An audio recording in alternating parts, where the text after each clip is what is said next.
A nombre de la Universidad Popular de Valparaíso, quería darle a todos la bienvenida a esta segunda y última sesión del curso que hemos preparado sobre historia y organización mapuche en los albores del siglo XXI.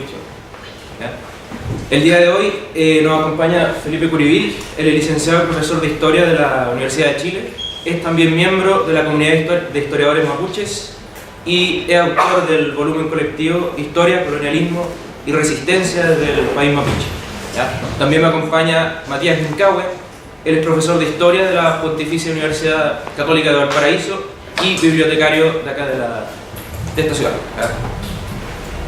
Bueno, el tema de hoy, y haciendo un vínculo con lo que hablamos nosotros en la primera sesión, tiene que ver con estudiar y reflexionar en torno a la educación intra e intercultural y a las perspectivas que nos puede entregar la experiencia de las organizaciones mapuche en torno a cómo pensar la descolonización y cómo pensar en un contexto como el actual, en que la crisis política y la crisis que también se ha manifestado en ámbito educativo y en muchos ámbitos de la sociedad nos obliga, en cierta forma, a volver a pensar creativamente con respecto a la cultura, con respecto a la política, con respecto a la educación. ¿Ya? Y cómo desde ese ámbito, cómo en base a ese desafío nos puede aportar las experiencias que los compañeros que hoy nos acompañan han vivido en su respectivo organización, en su respectiva experiencia de trabajo y experiencia organizativa. ¿Ya? Creemos que pensar de esa forma es importante el día de hoy, precisamente por este escenario crítico que actualmente nos encontramos. También nos gustaría hacer un vínculo histórico, que también nosotros consideramos importante. ¿Ya? No es casualidad que en este escenario que vivimos el día de hoy se conmemoren los 40 años del golpe de Estado, ¿ya? Que significó para la historia de nuestro país una ruptura con cierta tradición que había logrado durante los años 60, durante los años 70, pensar la cultura, pensar la educación, intentando generar síntesis creativas, síntesis críticas de cómo pensar a partir de múltiples fuentes ideológicas, de muchas perspectivas de conocimiento, perspectivas de análisis, y lograr formular proyectos creativos de educación, culturales, que se integraran en un proyecto de cambio social. ¿Ya? Creemos que la conmemoración del golpe de Estado, el recuerdo de ese día como una ruptura y como el inicio de un pensamiento único que en el ámbito educativo, en el ámbito cultural, ha impregnado nuestra educación, nuestra cultura desde la perspectiva de un pensamiento único, desde una educación estandarizada, ¿ya? Que fomenta escasamente los nuevos aportes, nuevas reflexiones críticas. ¿Ya? Es algo que efectivamente en el día de hoy está entrando en crisis, por lo mismo es bueno comenzar a desarrollar pensamiento en base a las diferentes fuentes que pueden surgir desde diferentes aportes, diferentes espacios, y fundamentalmente y sin ninguna duda el pensamiento, las reflexiones de historiadores, trabajadores, organizaciones mapuche es absolutamente relevante el día de hoy. ¿Ya? Así que esa es más o menos la perspectiva de esta sesión del día de hoy, ¿ya? Reflexionar sobre eso. Y bueno, los expositores comenzarán hablando aproximadamente durante 20 minutos, pero a pesar de eso siéntanse libres de intervenir en cualquier momento. Ya está el espacio de conversaciones, de reflexiones, y bueno, una vez que terminen los expositores también se va a dar un espacio a preguntas. Ya tenemos aproximadamente hasta 8:30, un poco después. Así que sin más palabras introductorias, dejo con usted a Felipe.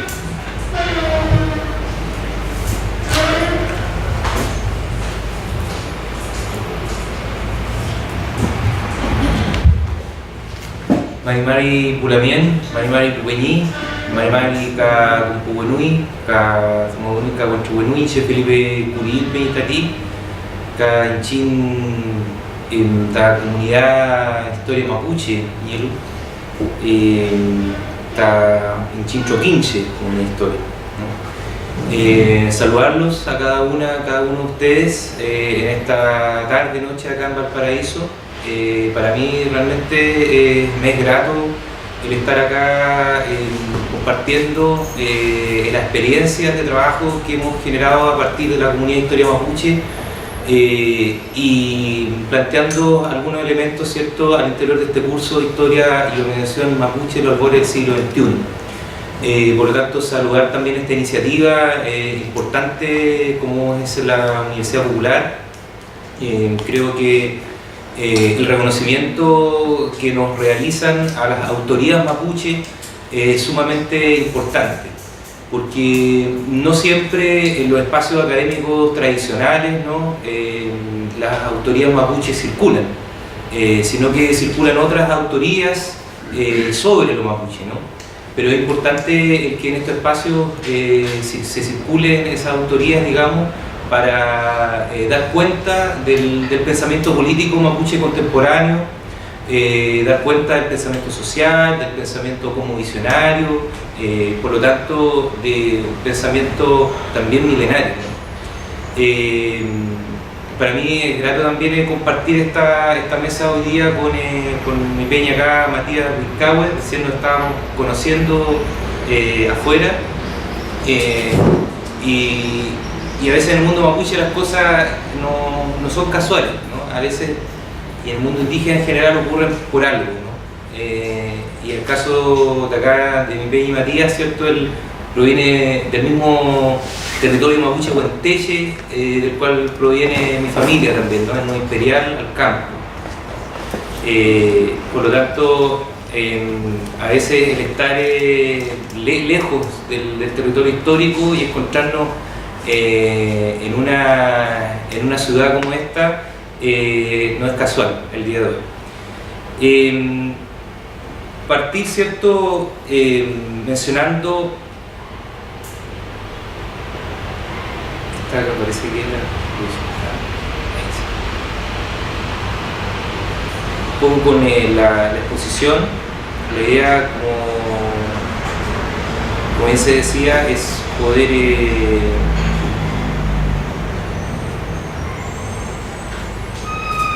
poder, digamos, tener un diálogo posteriormente, ¿no? La idea es entrar algunas ideas generales, digamos, de continuidad de lo que fue la sesión pasada junto a Tricot y a Millamán, y de esa perspectiva el plantear hoy día, digamos, a partir de esta frase, ¿no?, en nuestro mapuche fungun, nuestro mapudungun, nuestro ancán mapuche tupal, tain pichiquecheca, huecheque chiñalú, ¿no?, que estamos hablando en gran medida de la posibilidad que tienen nuestros niños, nuestros jóvenes de seguir hablando y conversando en mapuche, ¿no? Entonces, esto nos lleva a una reflexión más profunda que tiene que ver hoy día con la educación, a propósito del movimiento social por la educación surgido en Chile en 2011, que sabemos que tiene sus raíces anteriormente, y en aquel, digamos, petitorio, ¿no?, de los estudiantes de Chile, en un punto casi cayéndose de este petitorio, se mencionaba, estoy refiriendo al petitorio de la Confech, ¿no?, se mencionaba la interculturalidad, ¿no?, la necesidad de generar nuevas mallas curriculares, incluso de generar un espacio propio de educación superior, ¿no? A propósito de que estamos en un espacio también propio también de una universidad popular, y también desde ese punto de vista que alberga también un espacio, en este caso, de pensamiento mapuche, ¿no?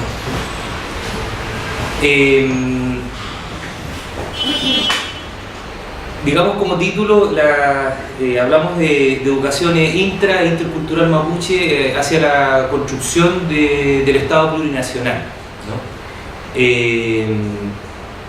Y de esa perspectiva me gustaría argumentar algunas razones importantes en lo que concebimos hoy día los mapuches en la relación colonial que tenemos con el Estado, ¿no? O por qué hoy día los mapuches hablamos que tenemos una relación de 130 años de colonialismo, ¿no? O por qué hoy día los mapuches estamos hablando poco a poco del concepto de colonialismo, ¿ya?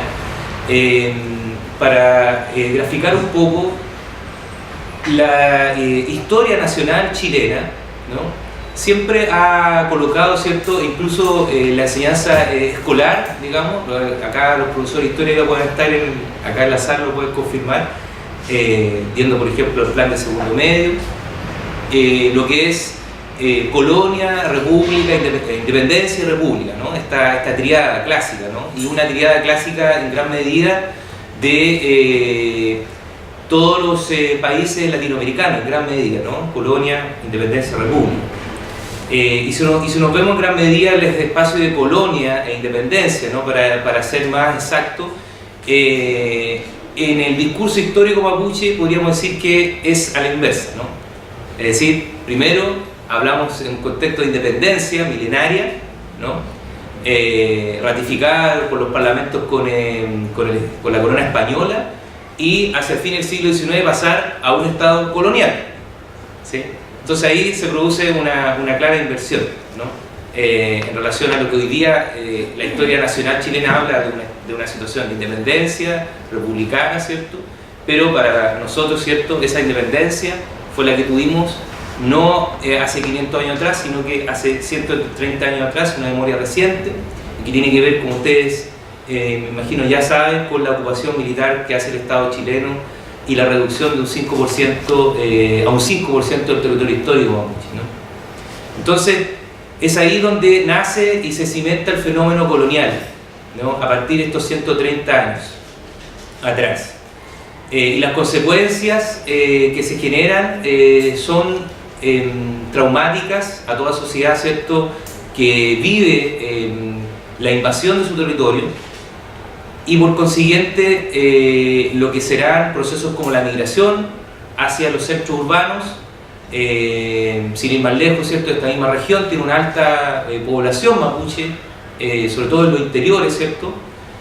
Olmué, Limache, ¿cierto?, y Alemana son hoy día importantes, hay una importante presencia mapuche, y que tiene su origen en gran medida con lo que va a ser esta ocupación militar que hace el Estado a fines del siglo XIX. Y por lo tanto todos los fenómenos que se dan hacia el siglo XX en la sociedad mapuche tienen directa relación con esta verdadera madre del cordero, ¿no?, que sería esta ocupación militar que hace el Estado. Por lo tanto, de esa perspectiva hablamos que el fenómeno colonial surge cuando al interior de un Estado, en este caso el Estado chileno, se subyugan a naciones culturales, ¿no? Y en este caso a nuestro pueblo nación mapuche, que se le subyuga entonces en una situación que podríamos decir de colonialismo interno, ¿no?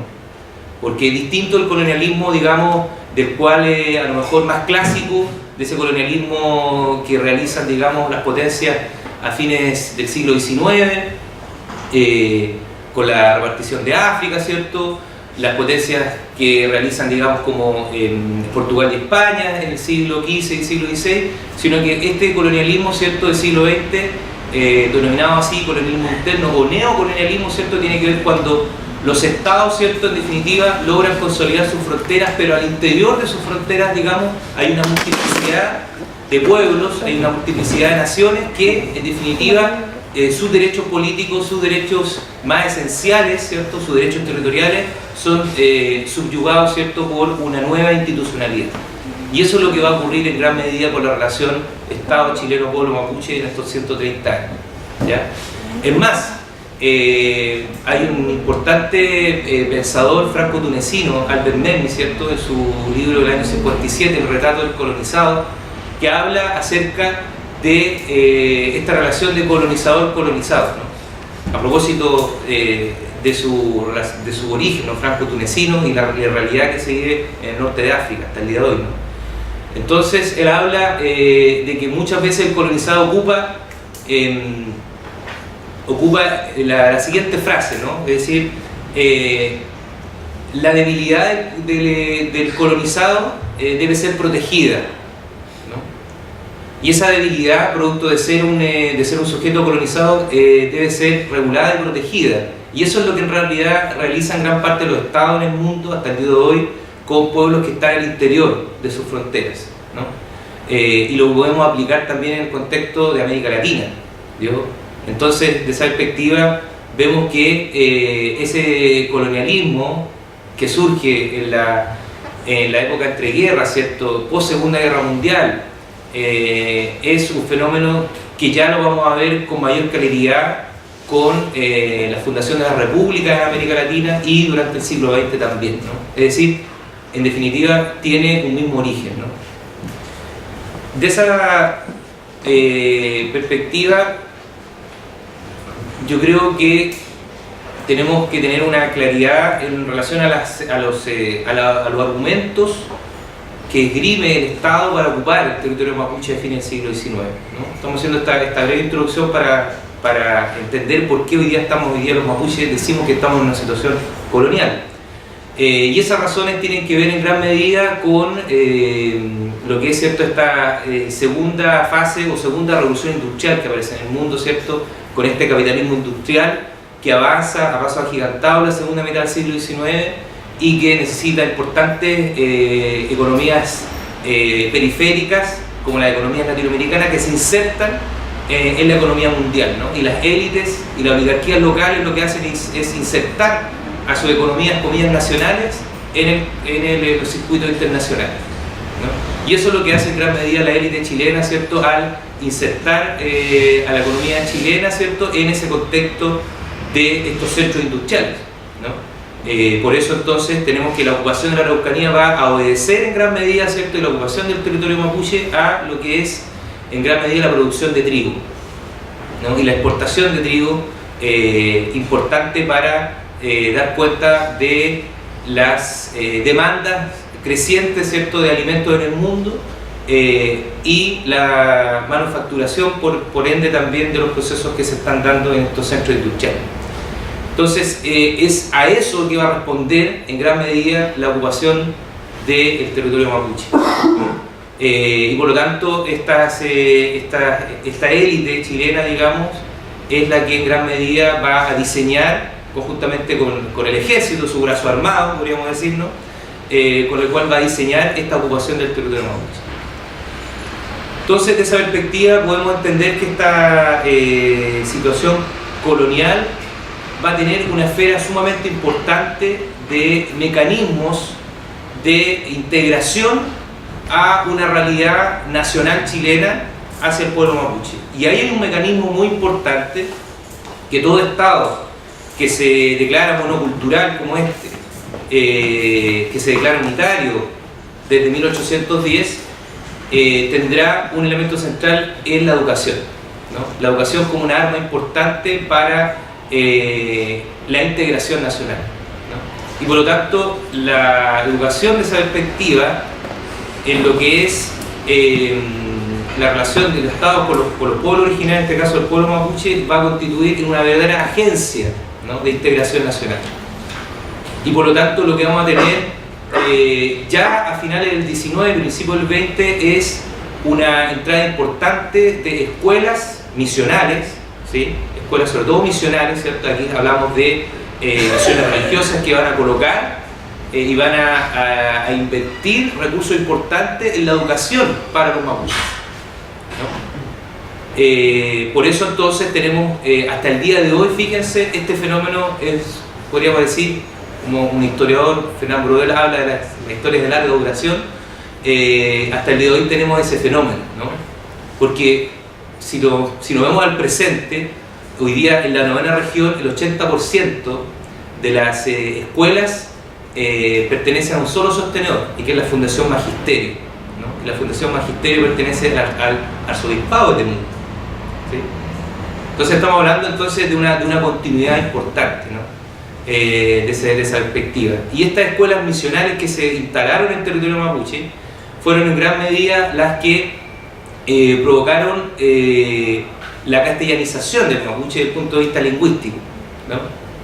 Castellanizar para posteriormente que los mapuches, ¿cierto?, se insertaran a una realidad nacional, ¿no? Entonces, dentro de esa perspectiva, estaría ahí proyectándose a partir de estas escuelas misionales también un modelo de Estado, ¿no? Hay casos importantes hasta el día de hoy, ¿no?, de mucho, el caso personal, por ejemplo, el caso de mi abuelo, que se educó en la misión Boroa, por ejemplo, ¿no?, con los sacerdotes capuchinos. Hay otras misiones importantes, ¿cierto?, incluso anglicanas, que se van a instalar en el territorio mapuche, también para la educación. Es decir, esta permanente capacitación en oficios, ¿no? Saldrán muchos carpinteros, digamos, y son los que definitivamente van a migrar a las ciudades, porque en definitiva en sus espacios territoriales no van a tener ya con la permanente minifundio indígena que se va a generar, digamos, en la década del 10, en la década del 20, en la década del 30, lo que se va a generar entonces es que el mapuche que migra entonces va a migrar ahora con un oficio, pero un oficio que aprendió en las escuelas misionales, ¿sí? Y va a poder entonces autovalerse en las ciudades, ¿no? Y entendemos que en gran medida son los empleos más precarios, ¿no?, que va a ocupar el mapuche en las ciudades. Entonces, de esa perspectiva, la educación en esta relación de los Estados-Nación pueblo originario se va a instaurar, ¿cierto?, también en modelar al mapuche bajo esta identidad nacional, ¿no?, durante fines del siglo XIX y del siglo XX. Sin embargo, aquí me gustaría hacer, digamos, este enlace también con lo que me imagino en algún momento vieron en la sesión pasada, que tiene que ver también cómo el movimiento mapuche respondió, ¿cierto?, durante el siglo XX a este aspecto de la educación, ¿sí? Porque mucho se habla de que los mapuches tendríamos recién hacia la década del 80, hacia la década del 90, demandas de educación hacia el Estado, ¿no? Demandas con pertinencia cultural al Estado, es decir, de lo que vamos a hablar en un momento más, ¿cierto?, de la denominada política EIB, la educación intercultural bilingüe. Pero lo que no hay que olvidar es que el movimiento mapuche contemporáneo, que se inicia, podríamos decir, con un hito fundamental en 1910, con la creación de la Sociedad Caupolicán en Temuco, y que es una organización mapuche que en gran medida es integrada por profesores normalistas, ¿sí? Profesores normalistas mapuches en Temuco, ¿cierto?, que crean esta primera organización de defensa.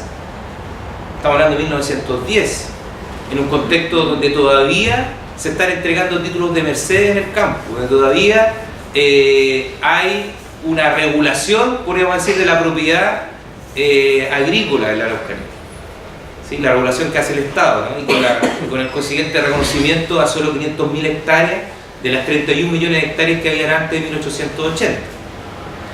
Entonces, lo que tenemos de esa perspectiva es la educación como un elemento esencial de las primeras demandas que hacen estas organizaciones mapuche. Estamos hablando de la Sociedad Caupolicán en 1910, posteriormente la Corporación Araucana, la década del 20, la década del 30, que van no tan solo a criticar, digamos, las permanentes divisiones de tierras, las leyes, ciertas divisiones de tierras que se van a generar en la primera mitad del siglo XX, sino que van a proponer educación. Pero fíjense qué tipo de educación para proponer esas organizaciones mapuches de este primer siglo, ¿no? Y que lo podríamos ver acá, ¿no?, este primer siglo del siglo XX, ¿sí? Como por ejemplo la Sociedad Indígena de Protección Mutua, que es la antesala a la Sociedad Caupolicán, la misma Federación Araucana, el Frente Único Araucano, el 39, la Unión de Profesores Indígenas, ¿cierto?, la Asociación Nacional Indígena del 53, la Nueva Sociedad Lautaro en el 57. En este primer ciclo, ¿sí?, en gran medida lo que se va a generar es un diálogo con el Estado, ¿sí?, para salvaguardar en gran medida el reconocimiento a este 5% del territorio mapuche que había sido reconocido, ¿sí?, en estas 500.000 hectáreas por títulos de merced. Pero lo que van a demandar paralelamente será un proceso de castellanización. Lo que le interesa a nuestros viejos, por así decirlo, a nuestros abuelos que están en esas organizaciones, es demandar el idioma castellano para las escuelas, ¿sí?, el que se creen escuelas también, a propósito de lo que podríamos decir paralelamente con lo que va a ser el desarrollismo en Chile, la década del 30, ¿no? La creación de escuelas en comunidades mapuches, ¿no?, y por lo tanto la enseñanza del castellano para la sobrevivencia, obviamente, estratégica, ¿no? Podríamos decir que desde ese punto de vista será un espacio de sobrevivencia frente a lo que ha sido este evento traumático, que es la reducción drástica del territorio de un pueblo. ¿Sí? Por lo tanto, la sobrevivencia en la sociedad chilena va a estar dada entonces porque van a asumir esta derrota político-militar, podríamos decir, los mapuches a finales del 19, y asumiendo esa derrota, entonces van a plantear cómo sobrevivir en esta nueva realidad. Y esa realidad pasa entonces porque sus hijos, ¿cierto?, sus nietos puedan aprender rápidamente el castellano, ¿sí? Y por lo tanto no sean discriminados, ¿cierto?, salvaguardar aquel elemento, ¿no? Y eso es lo que vamos a ver, por ejemplo, en el Congreso Araucano, ¿cierto?, que sea en el 31, por ejemplo, acá está el Congreso Araucano y otros elementos más que aparecen en esta época. Entonces, de esa perspectiva, podemos ver que ya hacia la década del 60, hacia la década del 70, hay un giro, no tan solo en las demandas mapuches por educación, sino también hay un giro en las demandas indígenas en América Latina en general, ¿no? Es decir, pasar de esta comillas castellanización a un proceso entonces de educación con pertinencia cultural, ¿no? Esa frase que está bastante de moda hoy día, ¿no? La pertinencia cultural. Y frente a esa demanda del movimiento indígena en Latinoamérica a partir de la década del 60, la década del 70, hay un hito muy importante. Para los antropólogos, el hito es el Instituto Indigenista Interamericano en México, ¿no? Dicen, ese hito, ¿no?, podríamos decir, donde, por decirlo, nosotros como etnólogos, antropólogos, ¿cierto?, le mostramos la luz a los indígenas, ¿cierto?, para que se autovalieran por sí mismos, ¿cierto?, y por lo tanto nos reconozcan a nosotros. El problema es que ahí, y eso es lo que ocurre en México en gran medida en la década del 60, pero lo que vamos a tener en gran medida será una situación paralela muy pocas veces reconocida, y que es el Manifiesto Tiwanaku, y que son organizaciones indígenas en Bolivia y que van a plantear las bases de lo que podríamos decir un movimiento indígena no tan solo centrado en Bolivia, sino que un movimiento indígena continental, ¿no? El famoso Manifiesto Tiwanaku, ¿no?, en la década del 60. Y ahí van a plantear ideas, ¿cierto?, en gran medida la crítica frontal al Estado colonial, e incluso, ¿cierto?, la generación de instrumentos políticos para superar su condición, ¿no? Y ahí hay un hombre clave, ¿cierto?, como Fausto Reinaga, ¿cierto?, que va a plantear en Bolivia, ¿cierto?, una condición nueva, ¿sí?, para lo que va a ser, digamos, este espacio, digamos, en el movimiento indígena.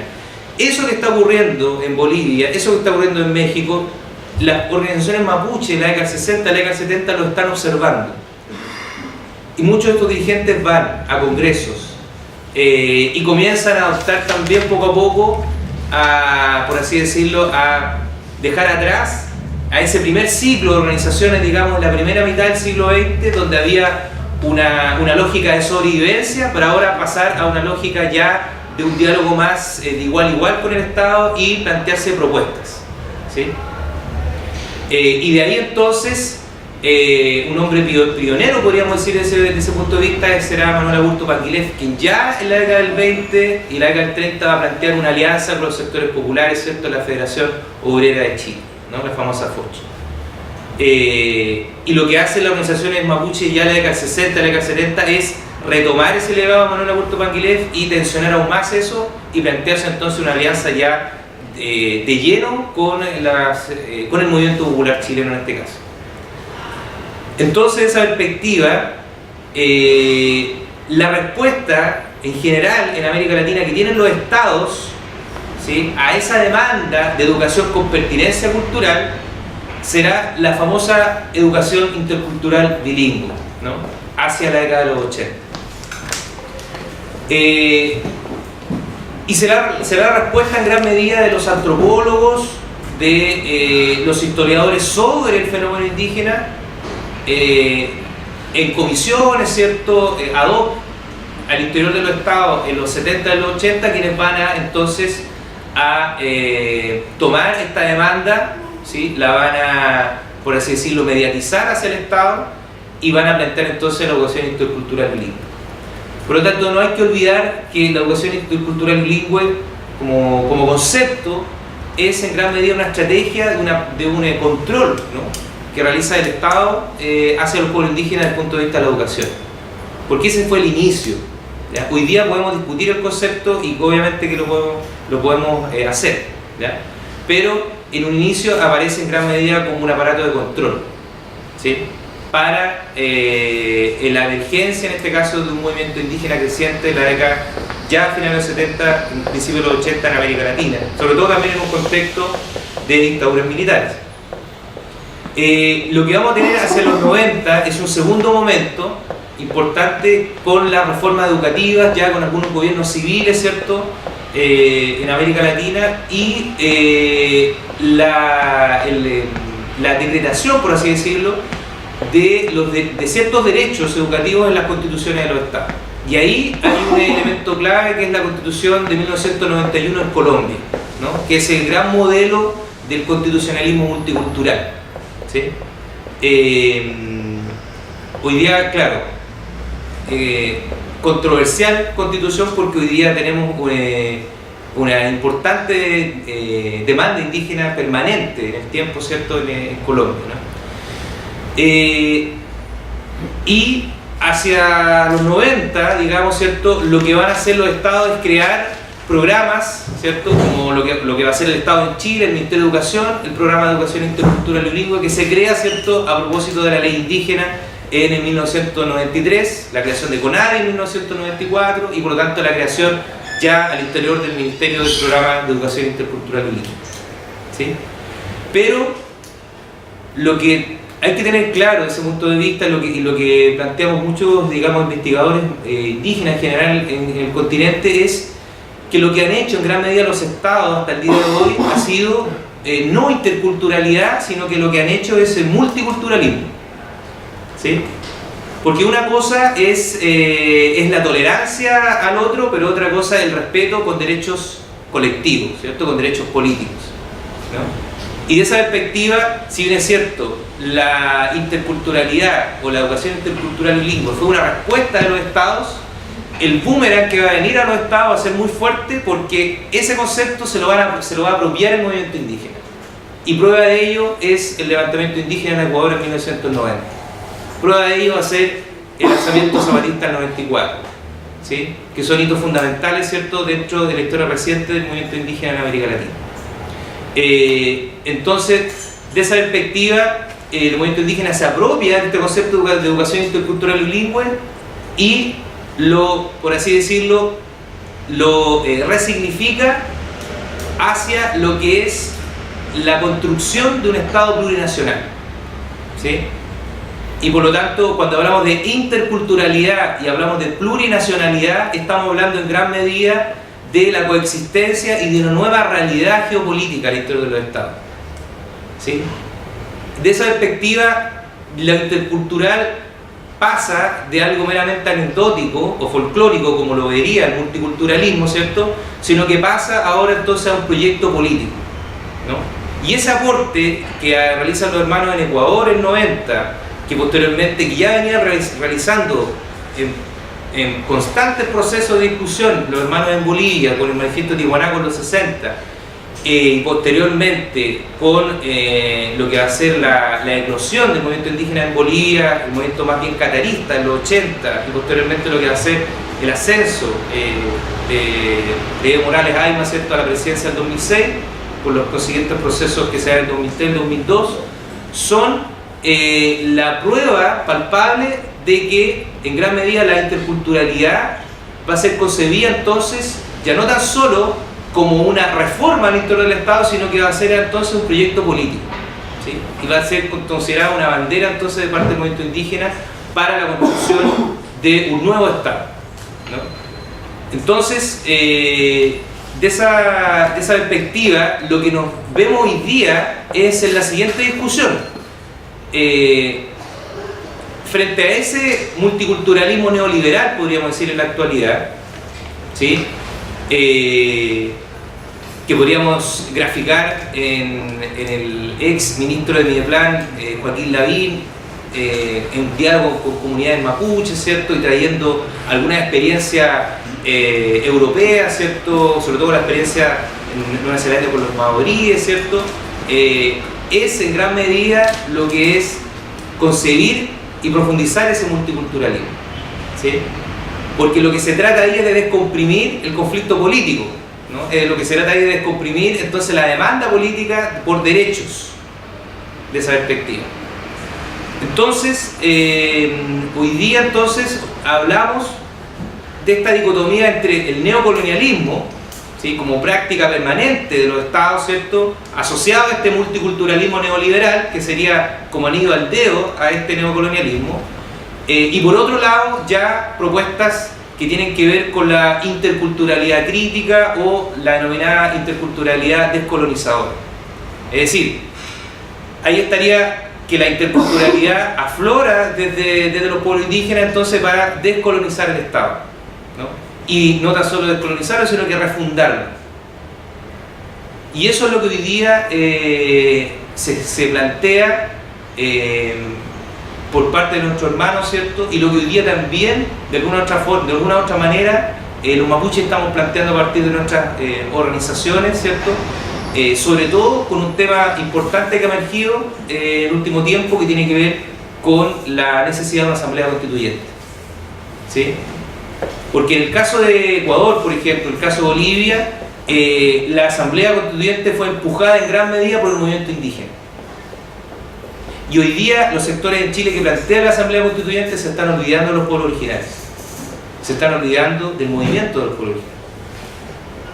Entonces, esa asamblea constituyente para refundar el Estado en Chile sería entonces una constitución que culturalmente mantiene un status quo culturalmente en la relación Estado-pueblo originario, o se plantea de lleno a reconocimiento de derechos políticos, derechos territoriales, y por lo tanto de esa perspectiva avanzar en lo que es el reconocimiento de un territorio histórico.